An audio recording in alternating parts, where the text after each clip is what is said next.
Hola, buenos días. El día de hoy vamos a hablar acerca del MTM1. Como podemos saber, por sus siglas en inglés significa Methods Time Measurement, lo cual es un sistema de tiempos y movimientos predeterminados que se usa normalmente en el ambiente industrial para analizar métodos empleados y poder realizar cualquier operación o tarea y como producto de ese análisis fijar tiempos estándares en los cuales los trabajadores deberían completar una tarea.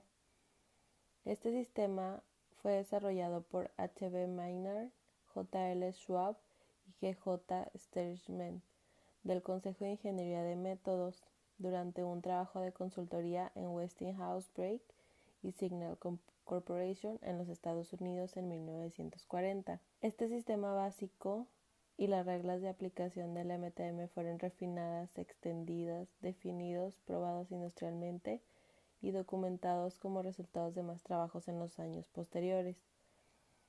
Ya para 1948, Maynard, Sturtevant y Schwab publicaron un libro llamado Methods Time Measurement, dando detalles complejos acerca del desarrollo del sistema MTM y sus reglas de aplicación. En 1951 fue formada por los usuarios del sistema MTM.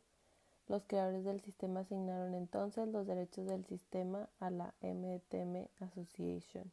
El análisis de movimientos es el estudio de todos y cada uno de los movimientos de cualquier parte del cuerpo humano para poder realizar un trabajo de la forma más eficiente. Es preciso dividir un trabajo en todos sus elementos básicos y analizar cada uno de ellos tratando de eliminar y de simplificar sus movimientos. Más que nada es para mejorar el método de trabajo que sea más fácil y más económico.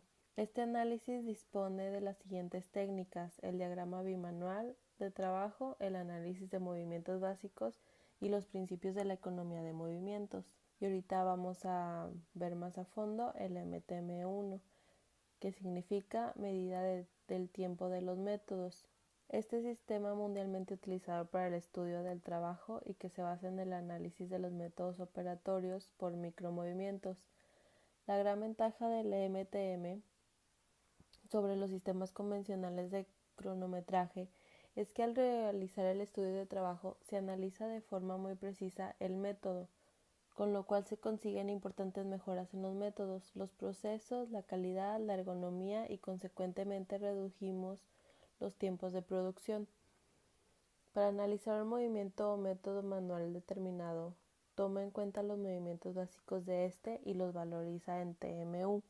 ¿Cuáles son los pasos que debemos seguir en el análisis de operación con el MTM? Se debe primero determinar los movimientos básicos con los cuales se compone una operación manual. Después de eso se definen las variables que afectan al movimiento u operación en estudio. Se busca en las tablas correspondientes a cada elemento básico y al final se suman los valores obtenidos de las tablas. Básicamente, el MTM se reduce a lo anterior, aunque la dificultad se presenta en el momento de identificar claramente los movimientos básicos para cada operación, por lo que es necesario tener las bases técnicas bien conocidas y adquirir la habilidad necesaria para identificar estos movimientos mediante la práctica. Ahora vamos a ver qué es manivela. El movimiento de manivela es aquel de los dedos, manos, muñeca y antebrazos en un trayecto circular con el antebrazo, pivoteando en el codo. Las variables del movimiento manivela es el número de revoluciones, que viene siendo el tiempo de ejecución de un movimiento de manivela varía directamente con la distancia a que se mueve la mano, en la misma forma en que sucede con el alcanzar y el mover. La distancia del movimiento de manivela se determina tanto por el tamaño de la manivela como por el número de revoluciones que efectúa la mano. En esta forma, el número de revoluciones debe determinarse al medir el movimiento de la manivela.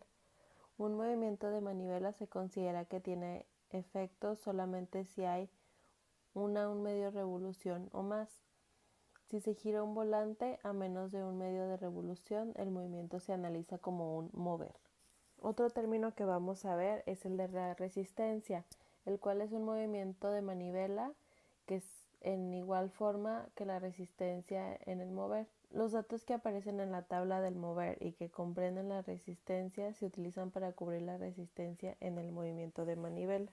El componente estático del mover se suma al movimiento de manivela cada vez que deba iniciarse un movimiento de manivela con resistencia importante. En este caso, el factor multiplicador para el componente dinámico del mover se utiliza para comprender la resistencia importante en el componente dinámico del movimiento de manivela. La resistencia de importancia es la misma en el movimiento de manivela que en el mover, esto es, toda resistencia de 2 o más kilogramos. Ahora vamos a verlo cómo es el método de ejecución. El método más común de ejecución es el que se le denomina movimiento continuo de manivela. Esto sucede cuando el movimiento de manivela se inicia y se suspende solamente una vez con cualquier número de revoluciones intermedias que ocurran entre el principio y la suspensión. El movimiento continuo de manivela es T por N más 5.2, donde N podemos conocer que es el número de revoluciones y T es el diámetro de movimientos de manivela en centímetros. Aquí vamos a ver un ejemplo de manivela continua sin resistencia. Podemos ver, se tiene una rueda de 20 centímetros de diámetro y se le dan 10 vueltas en forma continua, 10C20, que es igual a 13.6 por 10 más 5.2, que es igual a 132 más 5.2, lo cual nos da 141.2 TMU. Otro método que también podemos utilizar es el de movimiento intermitente de manivela, el cual ocurre cuando hay una resistencia muy pesada, que cuando es necesario contar muy cuidadosamente el número de revoluciones para acercar una herramienta o a una distancia definitiva predeterminada o alguna razón semejante. La forma más común de realizar un movimiento de manivela intermitente es ejecutar una sola revolución a la vez, empezando y parando de una vez para cada revolución. Ahora vamos a ver un ejemplo de el movimiento intermitente de manivela, el cual es T más 5.2 por N, donde N de igual manera viene siendo el número de revoluciones, T es igual al diámetro del movimiento de manivela en centímetros. Se tiene una rueda de 20 centímetros de diámetro y se le dan igual 10 vueltas en forma discontinua. 10 menos 1 C20 es igual a 13.6 más 5.2 por 10, lo cual nos da 18.8 por 10, que da un total de 188 TMU. Con eso concluimos el tema del día de hoy. Si llegan a tener alguna duda, pueden poner sus comentarios en la parte de abajo. Muchas gracias.